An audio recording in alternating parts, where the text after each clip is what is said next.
My friend and I, Bill Fortner, a famous adventurer from smuggling days in Mexico, his smuggling days, and I were up at Millbrook.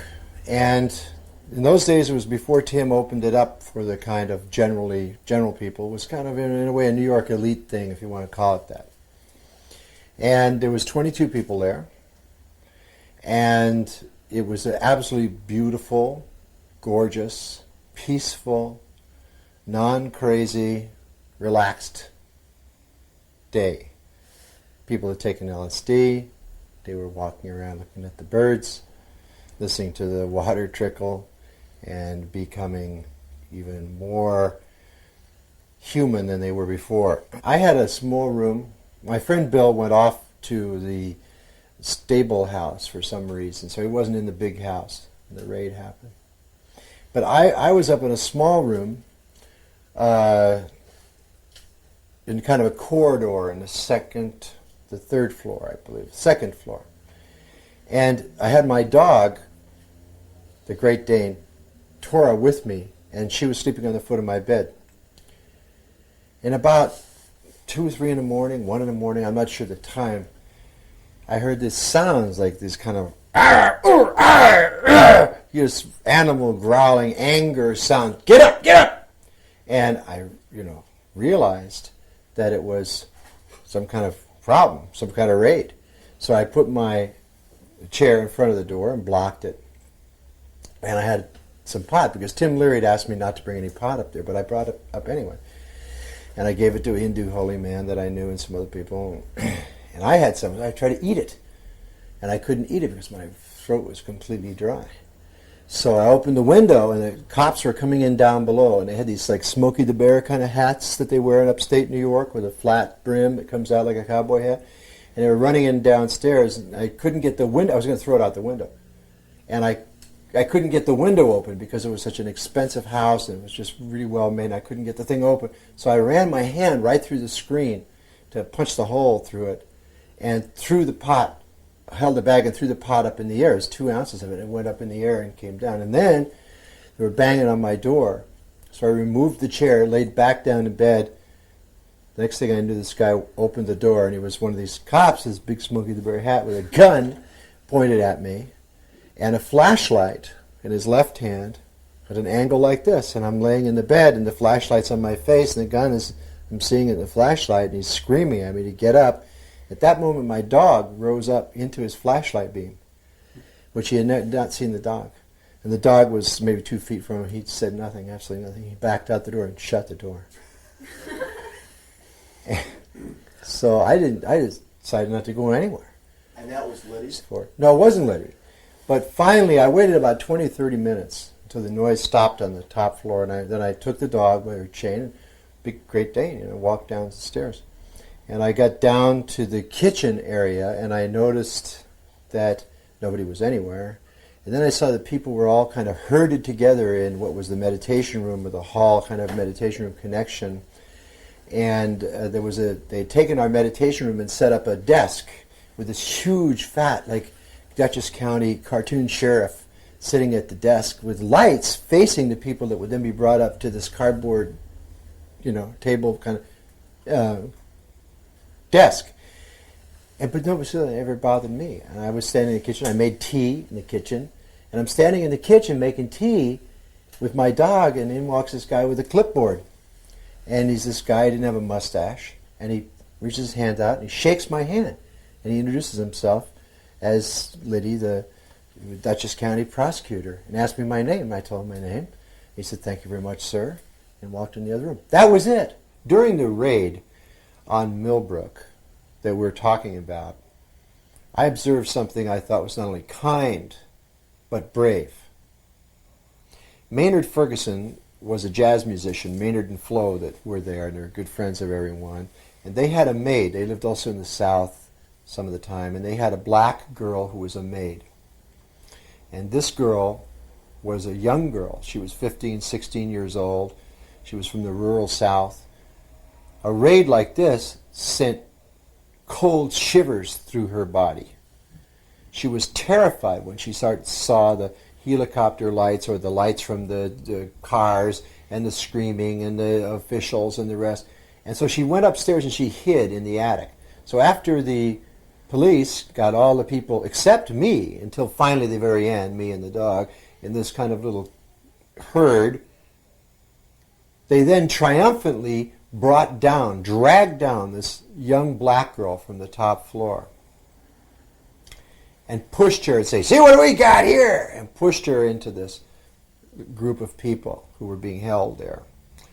And at that point, Timothy Leary stepped past the cops that were there in the house and said, "I protest," I remember the exact words, "I protest this inhuman action against this innocent young girl." And I never forgot that.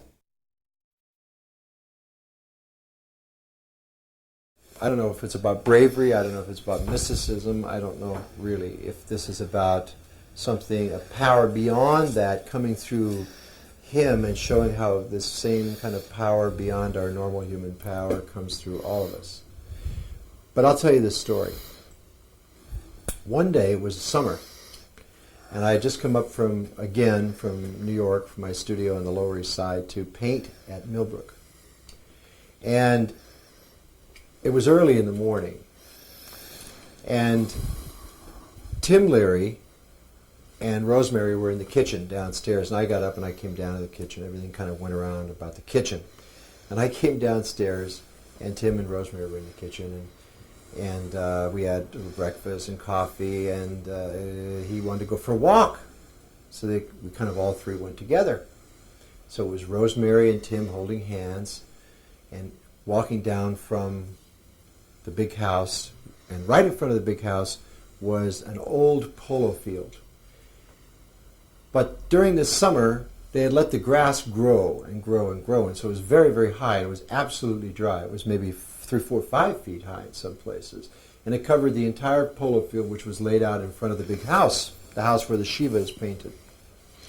And above where the Shiva is painted, in the tower rooms where I was staying and painting while I was at Millbrook, coming out of New York.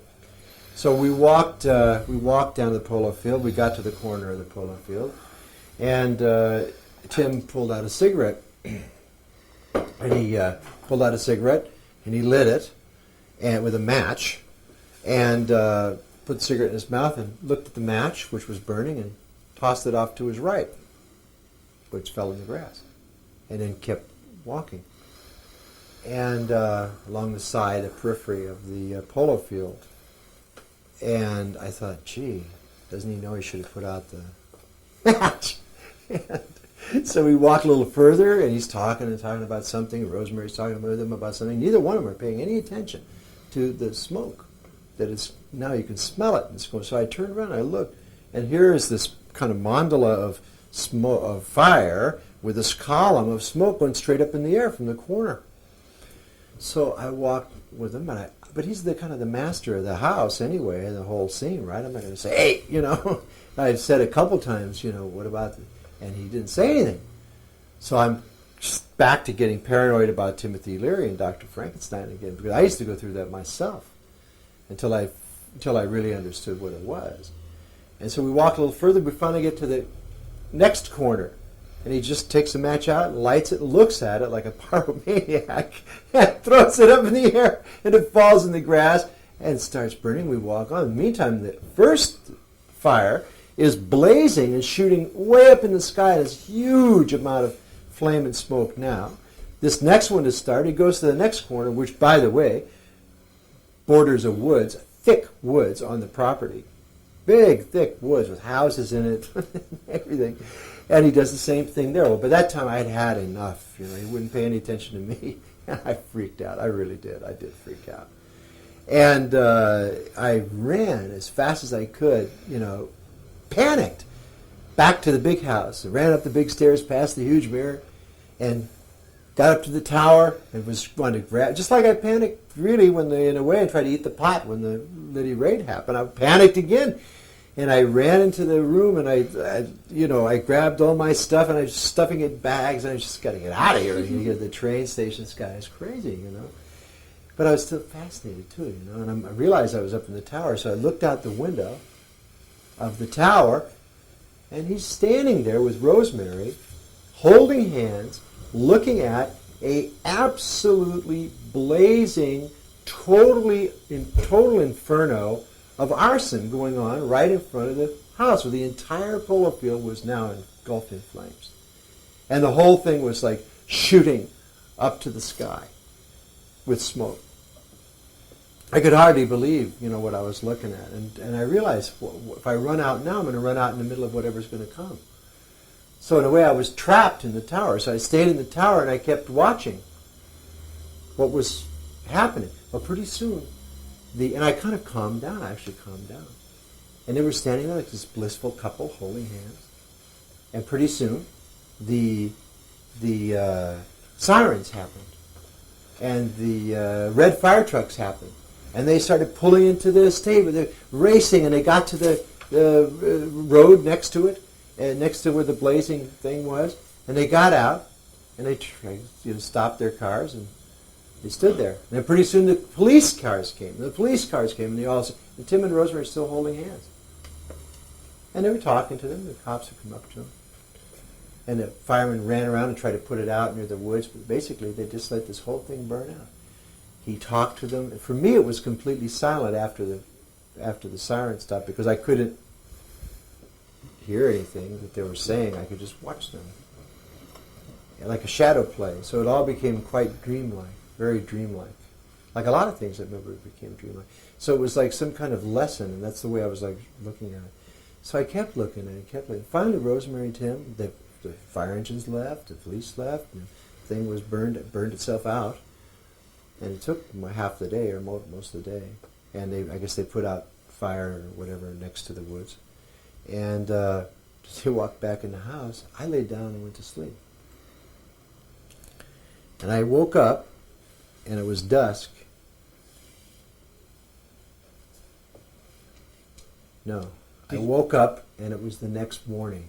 I went to sleep, and I woke up, and it was the next morning. And I did not go downstairs. Nothing happened. I was exhausted. And I looked out the window. The light had just come up, and the field where the grass was now black and gray. And the gray was a design, which I did not know what it was, and I'll show you what it looked like.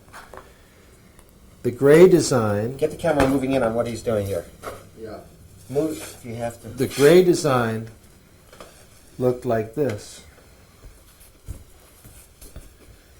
Here's the field, and this is all black, not white. And the gray design looked like this.